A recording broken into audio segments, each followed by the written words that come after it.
The U.S. dietary guidelines will be changing in 2016, so what food trends should you be on the lookout for? And how can you maintain a balance between health and weight loss? Joining to discuss is Jaclyn London, a registered dietitian and director of the Good Housekeeping Institute. Welcome, Jackie. It's great to see you. Great to be here. Let's talk first off about plant-based foods. I think so many people are under the misconception that a plant-based diet means going vegan. Right. And that's not the case, right? No. So going plant-based means that you are creating more of a focus on the healthier, reducing your intake of animal protein. So you're looking at more plant foods, including vegetables, legumes, nuts, seeds. Of course, we're also talking about finding some different alternatives for a lot of the foods that are out there. So it's like that pyramid where mostly you have the plant-based foods and then just a little bit of meat protein or dairy protein at the top? Yes. So now we are actually looking at it more like My Plate is what it's called, is what the USDA program is called. And that is looking at making half of your plate fruits and veggies and then focusing on the protein and the healthy whole grains. Right, and the protein doesn't have to come from an animal source, Absolutely not. In fact, the plant-based protein space in terms of the food industry is having an unbelievable revolution right now, and we're certainly going to see that reflected in the dietary guidelines as well. Right. So looking to find proteins from foods like your legumes and some other alternatives, including nuts, and even reducing some of the other high in saturated fat foods is going to be a great focus. So the UN recently declared 2016 the year of the pulse, but I think a lot of us are going, what? What's the pulse? Yes, so pulses, I'm super excited about this. Pulses are the dry seeds of legumes like dry peas, beans, chickpeas.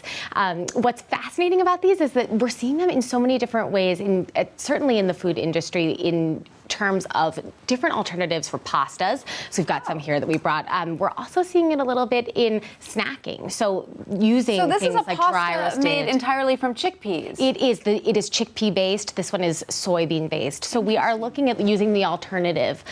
Some of these the soybean isn't actually a pulse, but these are looking at using them in flours as well as one of the areas in which I'm personally excited about. They are naturally gluten-free. They are high fiber and high protein. That is so fascinating. Now, we've heard recently a lot about the dangers of meats, specifically processed meats.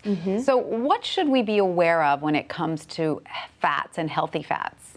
Well, I think that it is overall a great recommendation to stop using the terminology less, right? We hear less all the time. We say, don't eat this, don't eat that in order to be healthier.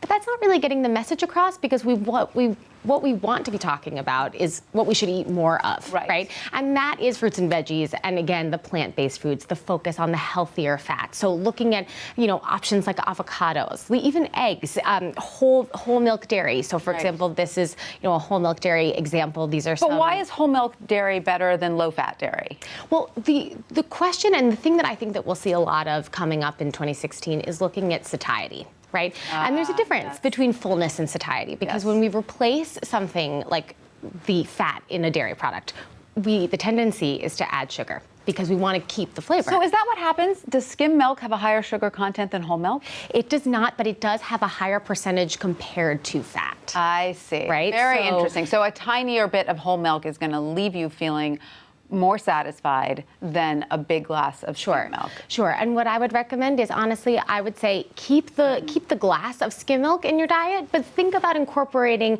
these lower sugar versions of the whole milk products into your diet as well. And quickly, tell us about the buzz around the MIND diet. Is it similar to the Mediterranean diet? Very similar to the Mediterranean diet. The focus is really, again, about that gut-brain connection. We're seeing a lot of new research in terms of gut microbiome and human health, and how we can eat better in order to support our gut microbiome. So what's a typical MIND diet look like? So we're looking at a lot, again, tons of fruits and veggies. The real focus is on the antioxidants as well as the omega-3 fats. So that can be from the plant-based form, but really we do want to be encouraging people to eat more fatty fish. So salmon, herring, mackerel.